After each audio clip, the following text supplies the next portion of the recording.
Kadang aku malu ketemu kamu. Aku malu punya keluarga seperti mereka. Aku juga malu dengan diriku sendiri yang gak mampu melindungi kamu dari keluargaku sendiri. Savana menggeleng. Udah santai aja, gak usah maaf-maafan. Kan bukan kamu yang salah. Kenapa juga aku harus marah sama kamu? Justru aku akan sangat marah kalau kamu menjauhiku gara-gara keluarga kamu membenciku. Aku gak akan pernah menjauhi kamu. Kita kan nanti mau nikah. Gimana mau jauh-jauhan? Arsen, Savana melotot. Dan santai saja, Arsen tertawa. Savana benar-benar tak habis pikir dengan Arsen. Padahal Savana terus menolak pernyataan cinta Arsen. Tapi Arsen seolah tidak ada lelahnya menyatukan cinta. Setelah bercerai nanti, Savana tidak yakin akan menikah lagi. Luka yang membekas di hatinya tidak akan mudah disembuhkan, atau bahkan mungkin luka ini tidak akan pernah sembuh. Cintanya yang begitu besar pada Dario membuat lukanya semakin dalam dan sulit disembuhkan. Setelah bertemu Arsen jam 3:30, Savana langsung ke sekolah Azam dan Azura. Setibanya di sana, Azam dan Azura sudah menunggu. Mami, Azam langsung memeluk maminya, sementara Azura langsung masuk mobil.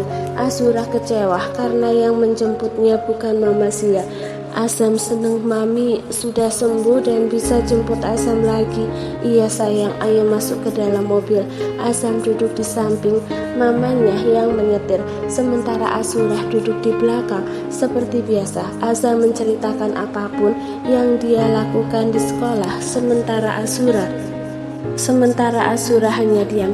Azura hanya suka bercerita saat bersama Mama Zia dan dedinya. Savana juga ingin cuek saja, tapi hatinya tidak bisa mengabaikan Azura. Kalau Azura tadi di sekolah ngapain aja nak? Belajar, jawab Azura singkat tanpa mengalihkan pandangannya dari luar jendela. Selain belajar, main. Udah ma, gak usah ditanya lagi. Mending mama tanya sama Azam aja, ucap Azam. Savana tersenyum sambil mengusap rambut Azam. Sayang, Azam dan Azura.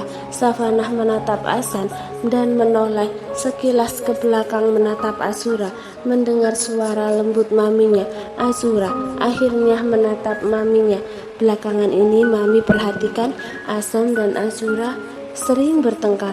Mami minta maaf gara-gara mami, Azam dan Azura jadi sering bertengkar.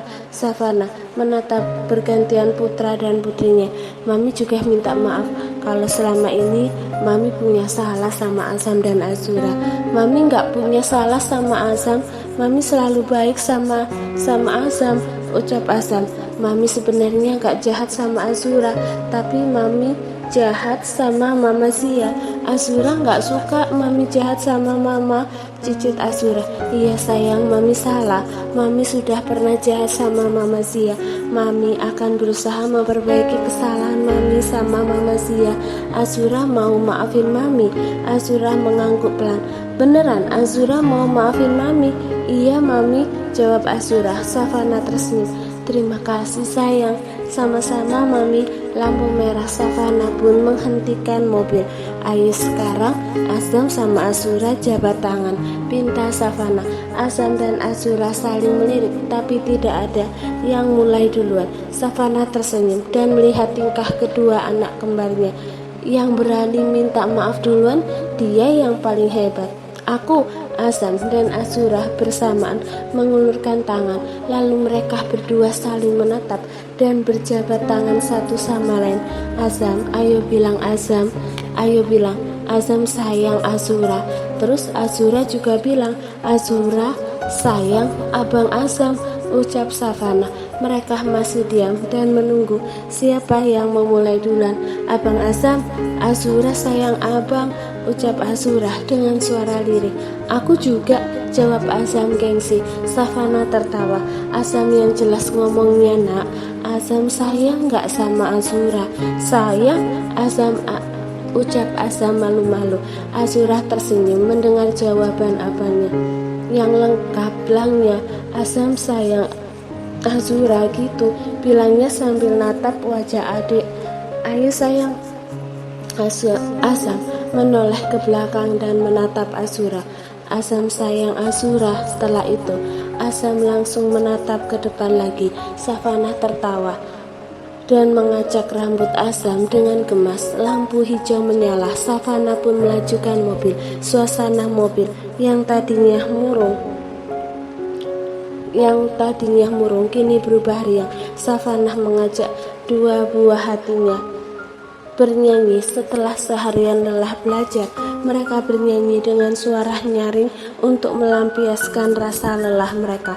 Savana ingin setelah kepergiannya nanti Azam dan Azura tetap akur. Savana tidak ingin Azam menyalahkan Azura karena Azura lebih memihak Zia. Azura tidak salah, dia hanya terpengaruh oleh Zia. Sesampainya di rumah, Azam dan Azura langsung menuju ke kamarnya untuk ganti baju, sementara Savana langsung menuju ke dapur untuk menyiapkan makan malam untuk anak-anaknya. Makan malam untuk suaminya terserah. Savana bodoh amat, mungkin aja sekarang suaminya sedang berduaan sama Zia. Gitu ya kamu. Gerakan tangan Savana yang baru saja ingin membuka kulkas tertahan. Sesaat dia terkejut melihat suaminya sudah pulang. Tumben biasanya pulangnya agak malam sama Zia. Gitu apa sih mas? Kamu melarangku bertemu Zia, tapi kamu malah ketemuan sama cowok lain. Ketemuan? Nggak usah pura-pura nggak tahu kamu. Kamu pikir aku nggak tahu? Tadi siang kamu lunch sama si sialan Arsen itu. Savana menyipitkan mata. Dari mana kamu tahu? Apa selama ini kamu memata-mataiku? Apa itu penting? Sekarang jawab pertanyaanku. Kenapa kamu bertemu dengan Arsen tanpa seizinku? Memangnya selama ini kalau kamu mau ketemuan sama Zia, kamu izin sama aku? Enggak kan mas? Ya udah jangan marah. Itu kan dulu. Sekarang aku udah nggak pernah ketemu lagi sama Zia. Tapi siapa yang menjamin besok kamu nggak ketemu sama mantan tersayang kamu itu? Dario mengacak rambutnya dengan kasar. Aku sudah berusaha berubah, Savana. Bukannya dukung, kamu malah terus menuduhku berhubungan sama Zia. Aku nggak menuduh mas, kenyataannya memang begitu. Sudahlah mas, mending kamu pergi aja dari sini. Aku mau siapin makan untuk anak-anak. Savana mengabaikan suaminya dan lanjut memilih bahan makanan di kulkas. Tapi tiba-tiba Dario mengangkat tubuhnya dan mendudukkan di meja. Mas, apa-apaan kamu? Savana mendorong dada suaminya, tapi Dario justru meletakkan kedua tangannya di sisi tubuhnya. Seketika tubuh Savana terkurung dalam suaminya. Mas, minggir deh, aku mau masak. Kalimat Savana seketika tertahan saat tiba-tiba suaminya membungkam bibirnya. Savana terus mendorong suaminya, tapi Dario justru mencengkram kedua pergelangan tangannya di belakang hanya dengan satu tangan, sementara tangan yang lainnya menahan rahang Savana agar tak menolak. Dario memekik saat Savana menggigit. Darah menetes dari bibir bawahnya. Rasain kamu. Bukannya marah, Dario justru tertawa. Kamu gila mas? Ya kamu yang membuatku gila. Aku kangen banget sama kamu. Sayang, tadi di kantor aku mikirin kamu terus. Dario melepas cengkeraman tangannya dan memeluk istrinya. Pengen cepat pulang dan peluk kamu kayak gini. Lepasin mas. Savana terus memberontak, tapi Dario tetap tidak mau melepaskan pelukannya. Lama-lama tenaga Savana jadi terkuras dan lelah sendiri. Makanya jangan melawan, capek sendiri kan. Dario melepas pelukannya dan menatap wajah istrinya. Tangannya terulur dan mengusap pipi istrinya dengan hati-hati. Sayang, kamu hanya akan buang-buang waktu kalau kamu ingin melepaskan diri. Lebih baik kita damai dan menjalani lagi kehidupan pernikahan kita seperti dulu. Savana tidak menjawab. Rasanya percuma juga dia mendebat Dario. Yang penting sekarang diam-diam dia sudah menggugat cerai. Kok diem? Diem artinya iya. Artinya kamu mau berdamai denganku? Enggak. Dario tertawa. Kamu lucu kalau lagi marah. Plak, Dario terkejut saat tiba-tiba Savannah menampar pipinya. Apa sekarang aku masih terlihat lucu? Dario terkekeh. Masih mau tampan lagi? Pukul, tonjok, tendang, atau apapun itu silahkan. Kamu tetap lucu di mataku. Savannah menata benci. Laki-laki menyebalkan di depannya ini. Tapi wajah garang dan sorot kemarahannya justru seperti hiburan untuk Dario. Lihat saja, sejak tadi Dario terus memasang senyum menjengkelkan. Ayolah sayang, kita damai aja. Kamu gak usah sok deket-deketin Arsen, bocah ingusan itu, buat manas-manasin aku. Arsen bukan levelku. Kalau aku mau, aku sudah menyingkirkan dia sejak lama. Aku gak akan pernah mau damai sama kamu. Ya udah, aku paksa. Savannah refleks memejamkan mata takut saat Dario mendekatkan wajahnya, tapi 5 menit menunggu tidak ada pergerakan. Begitu Savannah membuka mata, saat itulah Dario. Sialan kamu mas, plak. Sekali lagi Savannah menampar suaminya, dan Dario sama sekali tidak marah. Dia justru tertawa. Savannah benar-benar tidak tahu lagi bagaimana cara menghadapi laki-laki sinting ini. Galak banget sih kucing rumahan ini. Dario mengecup sekali lagi. Oh iya, aku punya sesuatu buat kamu. Kamu pasti seneng lihat ini. Dario merogoh sesuatu dari dalam saku jasnya. Ia mengeluarkan sebuah kotak beludru berukuran sedang. Ini aku gak mau hadiah apapun dari kamu. Buka dulu. Gak mau. Savannah melempar kotak beludru itu, dan begitu isinya keluar dari kotak beludru, Savannah tersentak melihat sebuah kalung berlian biru jatuh di dekat kulkas. Kalung itu kalungku. Kamu berhasil menemukannya. Savannah turun dari meja dan langsung mengambil kalung itu. Senyumnya merekah senang. Akhirnya kalung itu berhasil ditemukan. Tapi begitu Savannah memperhatikan lebih detail dan menyadari ada yang berbeda, seketika hatinya bersedih. Ini bukan kalungku. Savannah berbalik badan dan menatap suaminya. Dari mana kamu tahu itu bukan kalung kamu? Padahal aku sudah meminta bantuan Bu Liliana untuk bekerja sama dengan desainer khusus yang mendesain kalung itu. Aku juga ingat sekilas kalung itu saat Ola memakainya dan menjelaskan sedetail mungkin.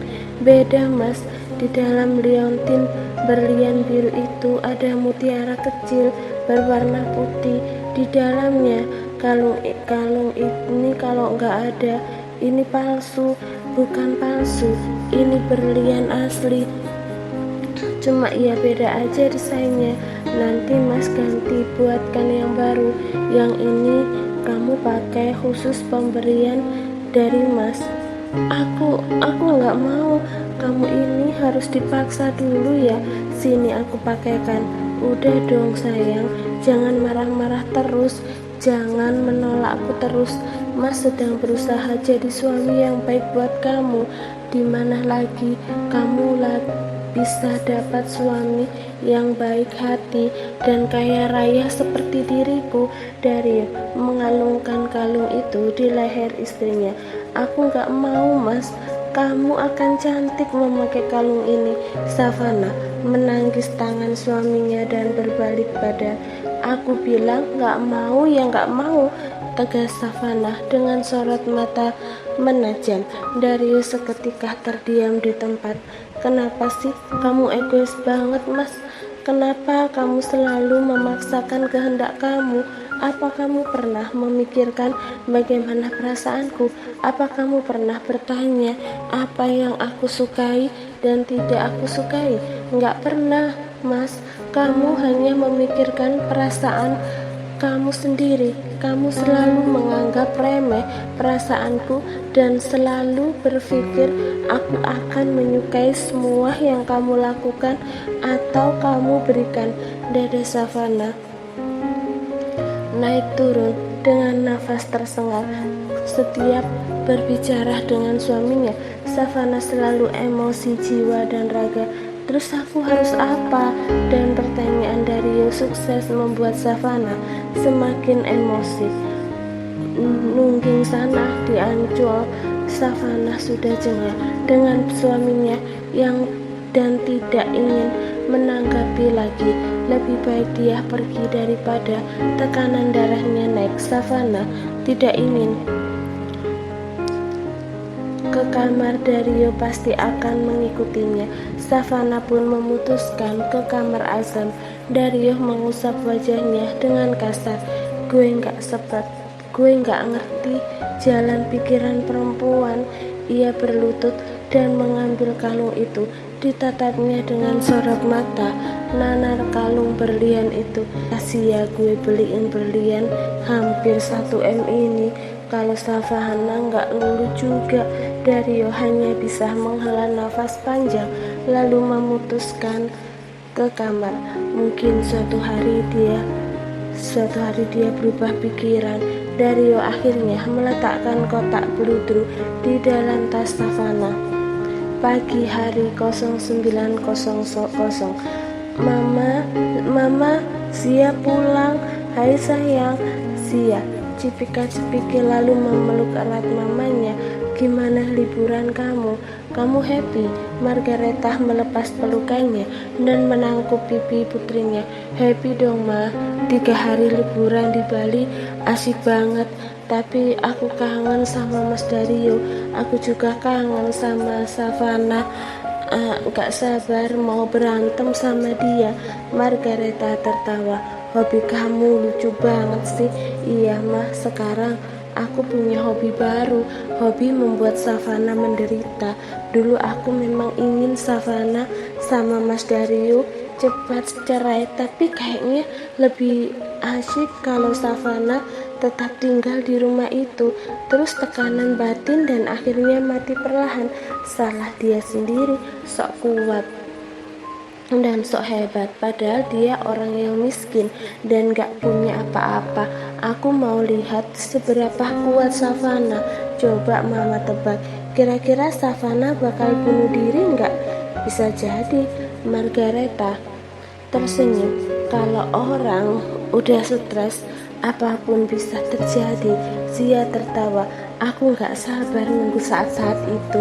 Ya udah ya mah, aku mau ke rumah Mas Dario. Aku juga mau ngasih hadiah buat Azam sama Azura. Oh ya, aku juga beliin mama dan papa sesuatu. Ini Zia menyodorkan paper bag berisi sepatu untuk mamanya. Makasih sayang. Sama-sama mama. Papa di mana ya? Aku mau ngasihin hadiah ini buat papa. Papa kamu jam segini ya masih di kantor sama Arsen. Arsen ngapain di kantor? Ya kerja. Kamu belum tahu? Papa sedang mempersiapkan Arsen jadi CO pengganti papa. Mata Zia langsung membulat. Jadi papa beneran mau jadiin Arsen CO? Kenapa bukan aku ma? Aku kan anak pertama. Zia mendengkus kesal. Sudah ia duga papa pasti ingin mewariskan sebagian besar kekayaannya pada Arsen. Padahal sejak dulu Zia selalu mempengaruhi papanya agar membenci Arsen. Tapi papanya tidak pernah benar-benar membenci Arsen. Buktinya papanya justru ingin menjadikan Arsen sebagai CO. Sebenarnya mama sudah berhasil bujuk papa supaya jadiin kamu CO, tapi kamu sendiri kan yang milih pura-pura sakit demi kembali sama Dario. Papa kamu mana tega melihat putri kesayangannya yang sedang sakit bekerja. Margareta mencubit gemas pipi putrinya dengan gemas. Iya juga sih ma, biarin aja Arsene yang jadi CO. Kalau kamu berhasil rujuk sama Dario, kamu akan jadi nyonya Gamalan. Kamu gak perlu lagi memikirkan masalah uang. Dan satu lagi, kamu juga jangan terlalu membenci Arsen. Dia adik kamu. Mana yang mengandungnya 9 bulan. Sebenarnya aku tuh gak benci sama Arsen. Arsen aja yang cari gara-gara mulu sama aku. Dia selalu membela Savana. Zia mengerucutkan bibir sedih.